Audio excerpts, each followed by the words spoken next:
Welcome to Capture the Reps podcast, the podcast for fitness creatives by fitness creatives. Each episode, we will dive into techniques, strategies, and behind-the-scenes stories to help fast-track your career. Whether you're behind the camera or in front of it, this is the space to grow, create, and connect. Hit it, Sam.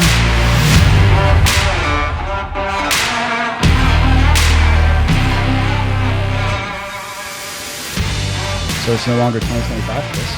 It's no longer 2025. James Thomas. I don't think people need to know my full name. I feel like that's that was Aaron shooting some behind the scenes for us right now. Because we want to up our game because Kelly keeps yelling at us. Does she yell at you or she only yell at me? No, it's just you. She sees the photos and she's like, "Oh, he's perfect. Let me call JT real quick." Oh, okay. Apparently my contribution level isn't that great for this. No, it's pretty high, but we just need some work. It's the Sony thing. It's way too early in the episode to hit on the Sony Canon thing. We're starting You're strong, literally baby. Triggering every single person listening to this right now. Every single person listening to this does not shoot Sonys. Swear to God. No, only the good ones do. Crazy. So let's talk first. Today's all about looking back at 2025. Oof. Some stuff that we really liked that we worked on. Some stuff that we realized like, hey, these are some learning moments and stuff like that. Maybe I should go back to school. Sure. I'm just kidding. 2026 is, looking forward to that and like what we were actually like, maybe like some personal goals that you set aside already, or we can kind of talk through that and like help people to actually create some goals for themselves too. So I like it. 2025. 2025. Where do you want to start, man? Because like I feel like first of all we got the chance to work together, which was cool. Yeah, a lot. 2025 was pretty steady for me as far as my normal business goes with real estate, but a lot more creating on the fitness end of things, which is fun. I think the first major fitness thing we did in 2025 was NorCal. So I was just looking back at photos of that, and it's been fun to see the progression over the year. I would say the most recent large competition I shot, I guess the most two recent large competitions I shot being Desert City and Wadapalooza SoCal are definitely two competitions I'm most happy with the work that I created. We'll talk about too, like you dove more into like going to competitions. Like these were the two bigger competitions that you've done because you've always worked in competitions, but like legit like diving in and working with. Yeah, I've done some smaller local competitions, but this year is the first time I was really like doing like traveling for big competitions.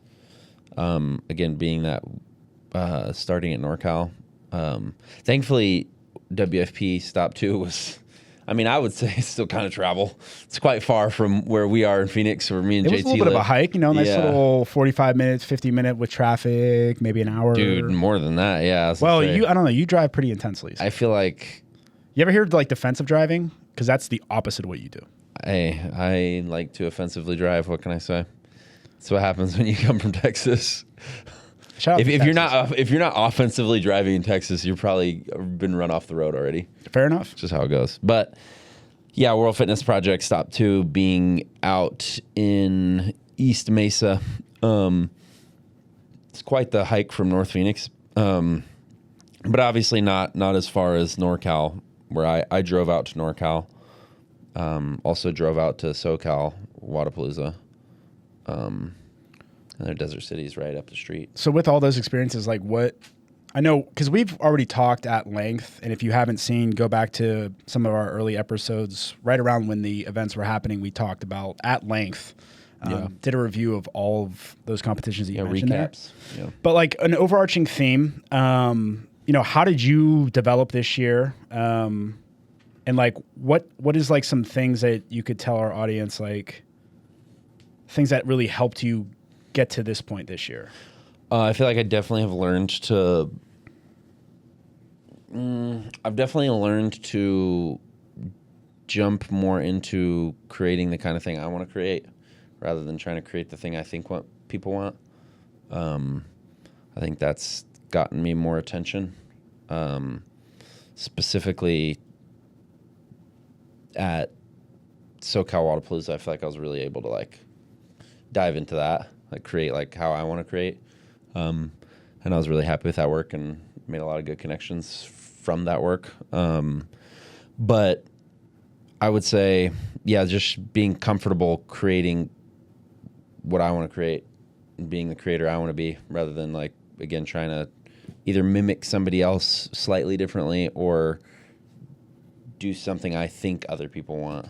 Yeah. So what I'm hearing is like this year was a lot more putting yourself out there. Yeah. And it was a lot more taking more creative control on your end as to what you want to come out of certain events. True. Yeah. And I think also like taking a little more risks, being willing to even take some unpaid work, to make connections and meet new people and also just have fun with it. Like, I feel like sometimes you can be under a good amount of pressure when you're being paid to shoot for somebody and they want something specific. And sometimes you can kind of find the love for what you're doing again when you're doing it the way you want to do it. You know what I mean? Mm-hmm. Like almost like because even though this is a hobby and it's something I love and I'm very thankful and I have nothing to complain about, there are days where you're like, dang, I just kind of don't want to mess with my camera. I don't want to mess with editing. I don't want to do any of that. Yeah. And then those times where you're really getting to create the thing that you want to create are the moments where you're like, yeah, I love this, you know? Well, and I think you should have a good balance of that. Oh, yeah, for sure. That's definitely something that, and not to get ahead, but like my whole focus next year is all about doing more like passion projects for myself, more stuff that I want to do, less chasing a paycheck or, you know, a dollar amount, stuff like that. So with all of that, I think you should definitely have a good balance of, you know, some passion projects, but also have, you know, that financial backing and being able to mirror those two and figure out a workflow that best works for you.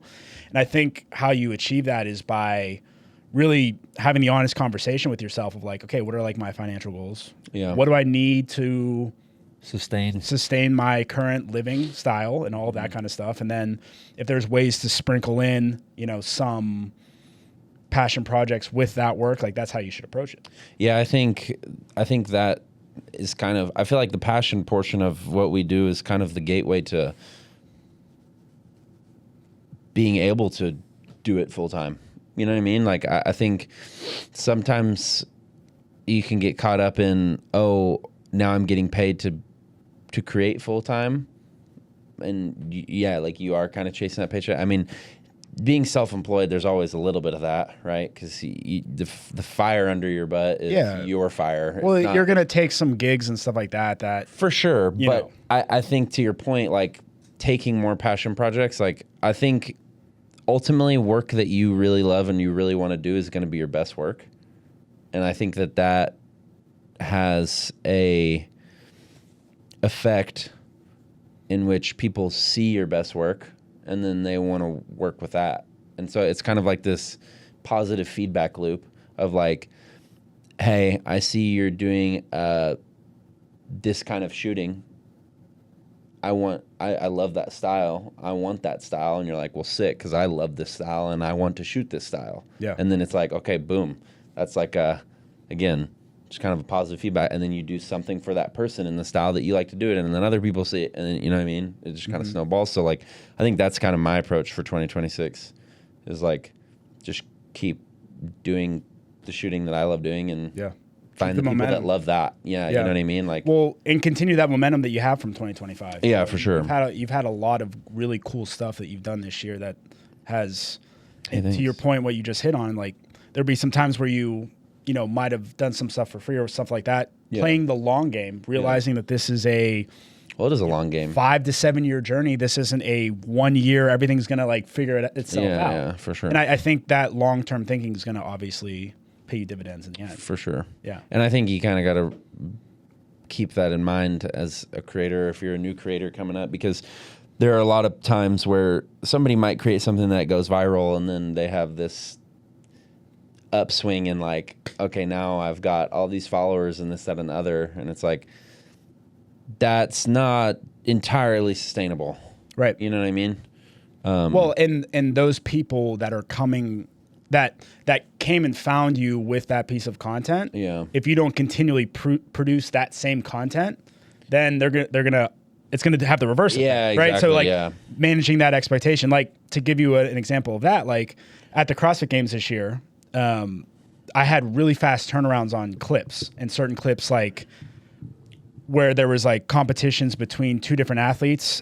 For example, like there was a back and forth with like Tia and Danielle Brandon, and just filming both of them at the same time. Yeah. Hurry up, quick, boom, put it up. Okay, so I have that on my Instagram, but then I also have like, I got married this year, and like, I'm not wearing my ring right now. Yikes. Sorry, Sav.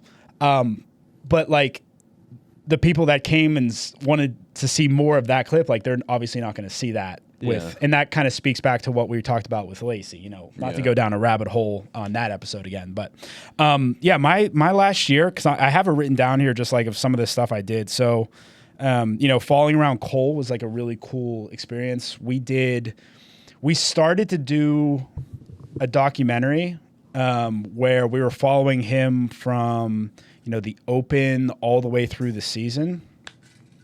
And it kind of fizzled out for a lot of different reasons. So like one thing that I really want to focus on this year is creating more longer form content as opposed to just creating a bunch of shorter form things. So long form's like making a comeback. Well, I just really like it. Like it gives you more time to tell stories. It gives you more time to develop characters. Yeah, I see a lot more people that want it. Yeah. You know what I mean? Brands want it for sure. And I just like, I thoroughly enjoy that kind of stuff. Like if I am sitting at home, like I'm going to watch a Netflix documentary, it drives Sav nuts.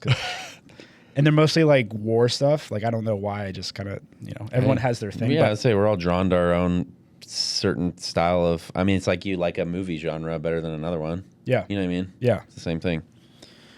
And we did like some, I got to, you know, do film a High Rocks event for the first time. That was pretty cool. Of course, NorCal, the stuff that you just mentioned there. Yeah. But the one thing that I think was the most rewarding for me was the shift that I have made from a content generation standpoint of when I'm at an event. So like last year being 2024. So like, sorry, we're like 2 years ago. It's not last year. It's like 2 years ago. It's the year before it's very last. confusing. Yeah. But like then I was like, hey, like I would go to competitions and, you know, I might film the entire competition, but I wouldn't get stuff out like the same day or like early the next day or stuff like that. So the year before last, like I was creating a bunch of content, but that content wasn't coming out until like a week or 2 weeks. Yeah. So like the engagement was good because like usually it was our friends, right? It was CrossFit Magnet people. It was people that I knew, had relationships with, et cetera. So it was like, you know, it got amplified. But this year making the shift of like, and this was big shout out to Kel because like she literally like was on site with me at the CrossFit Games and was like, hey, we need to get content out like as soon as the event's done. So like what we did and what we changed our focus was is if there was an event one happens, as soon as that's done, I'm immediately going to editing. I'm just trying to pull some type of clip and getting it out. Yeah. Right. So like you can go through. It doesn't have to be perfect. Right. It doesn't have to be perfect. Right. Yeah. And then like later on I can polish it off or whatever. Yeah, you can. But like that was a huge learning point for me because the amount of engagement and all that kind of stuff was amazing. Yeah. And it helped me, you know, from my standpoint, looking at where like I'm at on social, like it helps me now whenever I talk to brands of like, you know, here's what you can achieve. Yeah. If you work with me at a competition, like look at the amount of engagement, look how many people are seeing it, all that kind of stuff. So that was a huge learning curve. That was something I implemented this year. That was probably my biggest moment. Yeah. I mean, the games itself was a highlight for me just because I got to actually like work alongside Lauren again and then be there with Kel again. So it was just a great atmosphere. Yeah. Yeah, I think you start to realize that when you do these competitions, how quick you got to be. Yeah. Like when we were putting stuff out for Desert City, it's like as soon as an elite event ends, it's like boom. Well, we need this, we need that, and that's another example. Like, so I carried that experience. I carried the CrossFit Games experience to then go to handling all the media for Desert City and running that. And it's like that mentality and embracing the fact that like, hey, and telling our team, it's like your work is not going to be perfect. Like when we get it out, like we just need to get stuff out. We need to get it out timely fashion, because right now eyeballs, focus, all that kind of stuff is on us. The athletes' focus is on us, all of that. So getting that stuff out now, and then down the road, like after the competition's over and you actually have time to breathe, you can polish some stuff off. You can do some re-edits. You can do all that kind of stuff. But that timeliness and getting that stuff out is so important, because frankly, like no one necessarily is going to care after the event happens. Like it's got, you got to be like when it's at the event. 100%. Yeah. Yeah, I think that's something I might struggle with as a creative. I think I'm pretty OCD. There's like, nothing wrong with being that. Yeah. It's you got to understand your environment. Well, you got to allow yourself to be like, okay, the reason why I'm doing this is because timely fashion, engagement, competition needs it. Like it's okay to be 90% now, not 110% 2 weeks from now. And then like whenever you want to share your portfolio items, when you want to do all that kind of stuff. Yeah, then you have all your perfect stuff. Yeah. Exactly. For sure. Exactly. So we started to hit on it and we started to talk about it a little bit, but 2026 for me, all about more passion projects. I really want to get into, like I mentioned, documentary, longer form content. Yeah. I have a YouTube channel that I've like barely used over the years. And right now all of my stuff is basically shorts, right? It's vertical videos, it's whatever. So that's something that I want to change this upcoming year, and I'm going to change. For sure. And I'm really excited about just creating more, Okay. Yeah, I agree. I'm wanting to do more video stuff. Yeah. But at the same time, like push different avenues of photography. I think sometimes it can be hard to like focus on both, especially if you're trying to do something new in a realm you're already experienced in. Like for instance, I'm cold DMing a ton of like local concert venues because I would like to do like concert photography or even event or like festival photography. I think that'd be something that'd be really fun. I mean, I really enjoy music. I pretty much like almost every style of music there is, so I can find enjoyment in that. And it's something I have a lot of experience with. High energy, quick, low light. The works. I mean, at this point, I feel like it's necessary to kind of be experienced in those realms. But yeah, more video on the fitness side of things. I mean, I've been doing a little bit of creating near the end of the year here with that. Getting like a little rig set up and taking it to the gym every once in a while. I made like a little video of the Rad Tin Slingers event and stuff like that. But yeah, just pushing my creativity's limits, trying new things, trying things that I care about, same thing like passion projects, taking photos of stuff that I enjoy, stuff that I love, like I just also recently did a self shoot of myself, my significant other, my dogs, which was a lot of fun. It was challenging. It's hard to get the dogs to look at the camera when I'm taking the photo with a remote trigger. I'm not standing at the camera. I've like, it's so funny with Manny. I've done like the dog treats. Oh yeah, I've done like the dog toy. Yeah. Homie, like anytime even if I pull out my phone, yeah, he like senses it. He starts moving. Yeah. I'm like, and then you just have this like blurry, which could be cool. I have like 2 or 3 photos of like the boys specifically that like I was kind of trying to pose them. Co's definitely a lot more patient with it. My old man, he's just like, I don't give a shit. But Co was like kind of sitting there being all cute. So I have, a picture of him that I'm like really happy with. And, I mean, it's fun. It's a learning experience. It's hard to take photos of yourself, honestly. Yeah.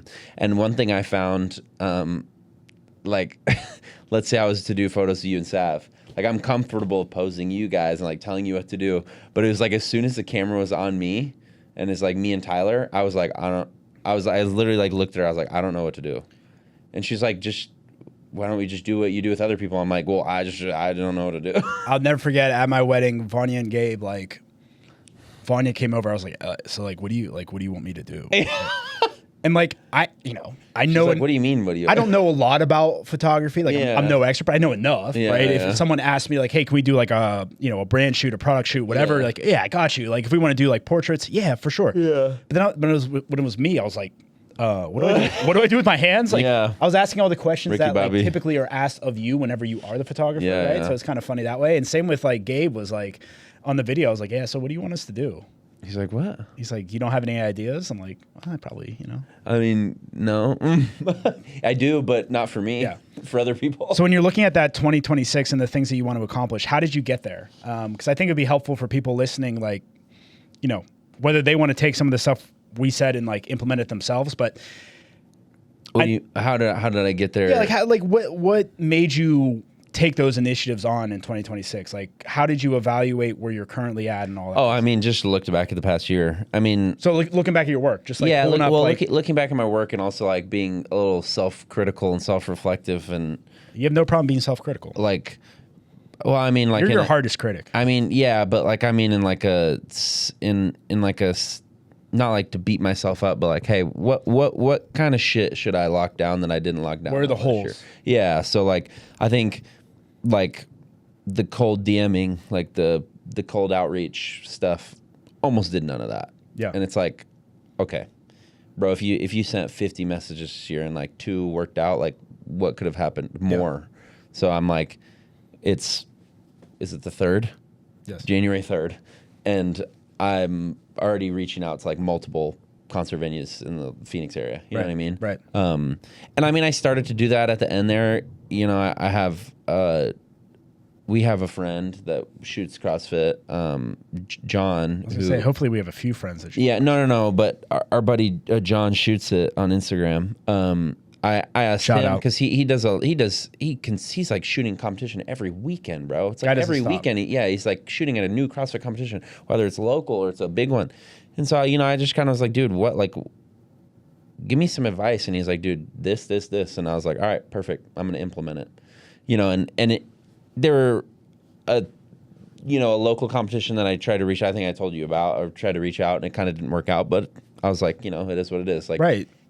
I just told Aaron before we started this episode, you get 1,000 no's, but you get 1 yes. Who knows what that yes could turn into? Correct. And So- that's how you should approach it, for sure. So I think the one thing that we haven't hit on with developing goals is like putting actual numbers and deadlines behind it. So like, For sure. I'm still formulating it, which probably isn't the best strategy whenever we're already, like you just mentioned, 3 days in. yeah, But I'm looking at my calendar and I'm trying to, and I'm putting down the goals of like, one long form piece of content every month. So I know I got to hit 12. And the deadline is by the end of the month. yeah, And having that very specific, idea. And then obviously having it measurable of like, you can see, okay, there's like the actual like 12 that are going to happen. So I think it's called SMART goals. I'm not sure.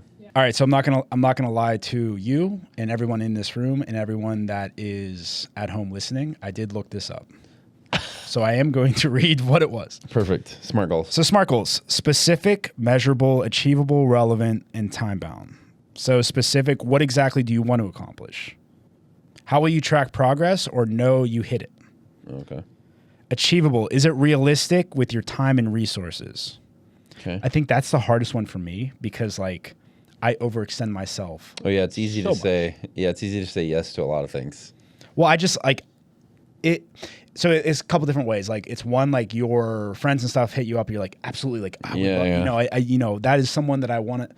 Or it's like you personally, you're like something comes across your desk where like, oh, that'd be so awesome to do that, and then all of a sudden you realize, wait, I have 3 other things. Oh yeah. So that's something we can add that to my 2026. I want to touch on that too after you finish the SMART acronym. Okie doke. I don't know why I said okie doke. Okie doke. That's not in my normal vocabulary. I think it is. Okay. Alrighty. Shout out to We're Joe. not gonna bring that Shout back. out to Joe. Shout out to Joe. I'll bring it. He probably doesn't watch this, but Joe, if you do watch this, shout out. Relevant. Does it matter to your bigger priorities? And time bound. When is the deadline? So specific, measurable, achievable, relevant, time bound. Okay. I like it. So a good example would be post 3 Instagram reels per week for the next 8 weeks to generate 10 new leads for my video services. Dang. Thank you, ChatGPT. I like it. What was the thing you wanted to hit on? Oh, I guess maybe another thing and I feel like it could be perceived differently by different people. But I think maybe for creators, it will be like, oh, heck yeah. But for like maybe our friends listening, they'll be like, oh. But I have experienced something this past year that is rather frustrating. And it's this interesting phenomenon of like feeling like if I don't have my camera with me, it's kind of like you see these memes. You ever see those reels where it's like, you're invited to the party. The only memes and reels that I see are the ones that you sent me. Okay, well maybe I haven't sent it to you. Maybe Aaron can relate. But anyway, there's a reel and it'll be like, oh, I got invited to this party, and then you show up and the person answers the door and they're like, oh, you got your camera with you? And they're like, no, like I'm here to hang out with y'all. And then they're kind of like disappointed. Not that exact scenario, because don't get me wrong, I love to take pictures of my friends, right? Like I recently went and got sushi after a CrossFit competition with friends, and I brought my camera just because I felt like it. Yep. And I took Thanks for the invite. Appreciate that. It was great. Was not invited. We don't want to go there. Okay. I'm going to get on a soapbox. We'll talk about it later. Okay. Anyway, basically, I have been at different CrossFit competitions this year where I have friends that are there, and they have kind of like shown this subtle expectation that they want me to take photos of them because I am there. Yeah. And out of the kindness of my heart, I have gone out of my way to do it. And I don't maybe receive, I don't need any, like, I don't know. There's not even like a thank you. You know what I mean? And then there's this expectation. And I might be doing it for another set of people, but I'm doing it for that set of people for an exchange. Do you know what I mean? It's like, this is what I do for a living. I'm getting paid to do this. Just because you happen to be here, yes, I would love to if it's a possibility, but then they'll act disappointed if I didn't get something. And I'm like, well, I'm not here for you. You know what I mean? So I'm basically, my thing is to not overextend myself that way. To be like, hey, I would love to, but I just cannot. Yeah, I think setting boundaries is important. 100%. So like being better at setting boundaries, because I feel like I definitely feel like I'm a pretty generous person with like what I'm giving people, even on like a creative side, even outside of like a creative side. Yeah. Like I feel like I like to give my time and like help my friends out, but definitely setting those boundaries, because sometimes it stresses me out, but also sometimes I don't want to feel like you're my friend because I have a camera. Yeah. I want to be I don't want to be your friend if that's what you want. You know what I mean? So that conversation is it's an interesting conversation to have. Yeah. Sure. So there's a couple different ways to do it. I mean, there is the straight up way of just like taking a step back and just kind of like not doing it. Mm-hmm. Or there's the conversation of passive aggressive. Yeah. Well, not passive aggressive, but like just passively. If you don't want to have the conversation, you avoid the conversation, take a step back. Yeah.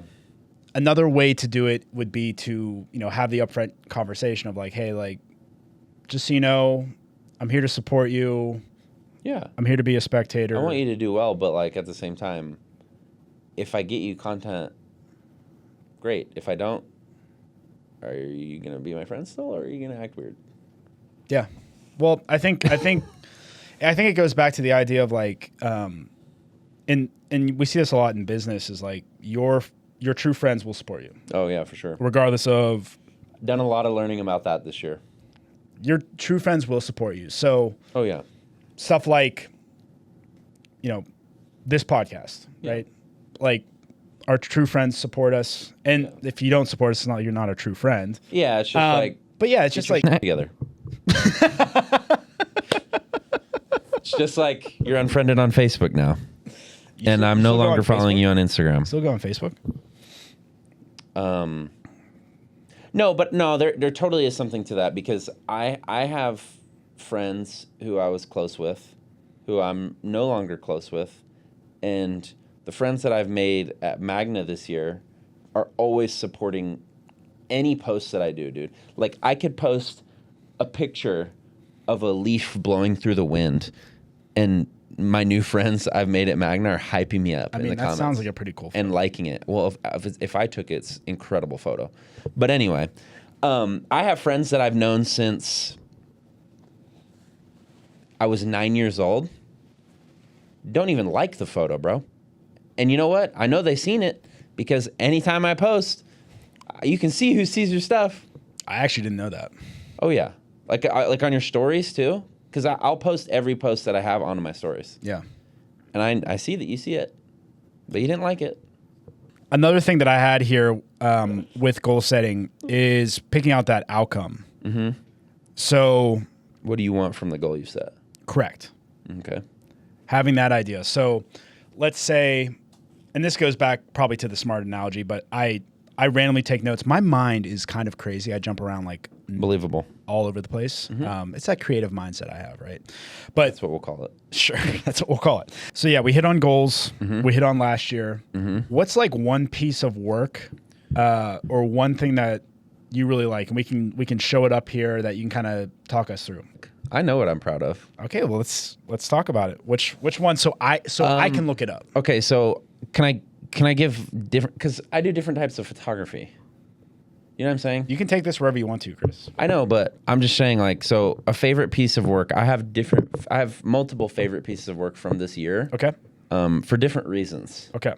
I have some from CrossFit competitions. I have some from model-esque shoots. And I have some from travel that I just took. I would say my favorite picture I took this entire year period above anything else. And yeah, we can put it up. It's a picture I took in San Diego in April. I was in San Diego with Tyler, and we were walking. We were in Mission Beach, and if you've ever been to Mission Beach, there's like a long walk down the beach. Like there's sidewalk, and there's kind of like a barrier on the side, and you'll see it when the photo comes up. And then the beach is to your right and or left, depending on which direction you're walking. And then the ocean, obviously. And it's at night, and we were walking around at like 10 p.m., and it was like only us walking down. And it was kind of this, I don't know, the feeling I get from seeing the photo really like brings back the feelings of the moment. But I just told her to keep walking. And so she's walking past me now, and I took a photo of her, and she's walking underneath a lamp. Honestly, it was just kind of like a spur of the moment thing. Like I just kind of, we were walking the direction in which she's walking, and just looking down, like we were walking a little to the right, because you walk on the right usually, like most of the time, like either whichever way of the sidewalk you're coming down. Is it different in Europe though? Because I know they drive on the other side of the road. I don't know what they do out there. To think about. Anyway, we were walking down the right side, and I just kind of like, I think I was the one closer to center, and I just kind of like how everything was framed up. Just seeing like the lampposts like kind of straight down the line. And so I told her I wanted her to walk like directly underneath the lamppost, but just keep walking. And then I would tell her when to come back. And I just shot, like I did a couple burst photos. Like there's probably like 10 photos that I took in that time. And the one that I stood on was the one that she's like directly underneath the lamppost. I just really like the framing of it. So you guys were just kind of walking around. You were allowing your creative mind to just kind of like be. Yeah, it always You were very does. casual about it. Yeah, in evaluating my work, I mean, a lot of my stuff. There was moments where things were performed really well. Yeah. Like Tiago Lu says, like that clip of him. I think it's more of just because of how good looking a guy he is, but like. That did really well. Yeah, and like Daniel Brandon clip did really well. Yeah. Con Porter clip did really well whenever he finally got on the podium. Yeah. And that Con Porter clip, Sam, all these are pinned at the top of my profile. That Con Porter clip, like literally, I was just like, I wasn't actively trying to film him. I was like filming something else, and I noticed this happens a lot with video. Yeah. Is you'll be filming something, and then you'll just be looking around waiting for a moment to happen, then you just see like an interaction. And it just happened that I just happened to get like really good audio of him realizing it was his first time on the podium. Yeah. But he had the flag the wrong way, like the Australian flag, so he flipped it around. And it was at the Masters competition. It was like just like a random clip like that. Yeah.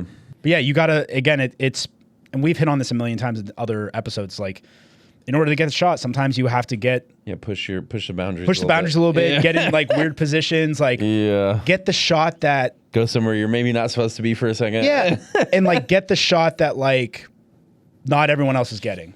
The clip that I'm most proud of, I was at the Masters CrossFit Games. Mm-hmm. Scott Panchak.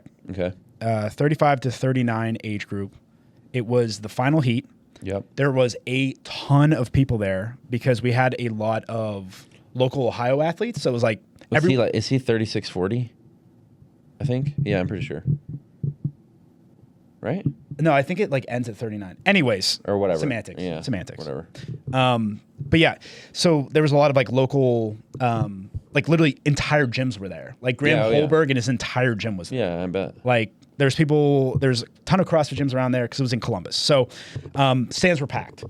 So to get that shot, you had to go about how I got the shot anyways was like, I knew I didn't want to get the same shot everyone was going to get of like him just, getting in there and like passing the line. So I'm like, all right, how do I get creative with this? How do I go where, there isn't a lot of cameras and stuff like that? So I got way up in the stands and kind of hunkered down there. Mm-hmm. And what I love about the shot is when I look back at it is like, we have all these people in the foreground with their cameras up, with their cell phones up, getting their social media clips that they're definitely never going to use ever again. And no one's ever going to watch it. That's going to go on a story. That's going to go in their story. But anyways, it has, we don't have to go. This is a whole side conversation we don't want to have. But that clip of him just like hitting that final snatch, right? Yeah. And then crossing the finish line and just having him yell as a nice little like, let's go, I won. That was my favorite clip of the year. Oh, yeah. Because it was like so cool, so much good foreground, all that kind of stuff. And then just a fly on the wall. Like I wasn't necessarily trying to get that shot. Mm-hmm. I was going to get whoever won, obviously. I was going to get a shot, but it worked out that I was like right in front of him somehow. Oh, yeah. I wasn't necessarily trying to get him. It's like between him, like Marquand Jones and a few other people. So you didn't know who was going to win. Yeah. But right time, right place and all that kind of stuff, but also making sure that, you have the structurally sound fundamentals. Yeah. So, but yeah, enough of this. I've had enough of you today. I've always had enough of you. Yeah, I think we need to end this podcast because apparently you got a bunch of things to do. Whoa. What the hell, Sam? I don't mean He's that. getting toxic, Sam. Chris has a little bit of the sillies right now. Sillies. But yeah, I think that's a good point to end on. Good episode. Good chatting. Good episode. See you in the next one. See you in the next one. Thanks, Samuel.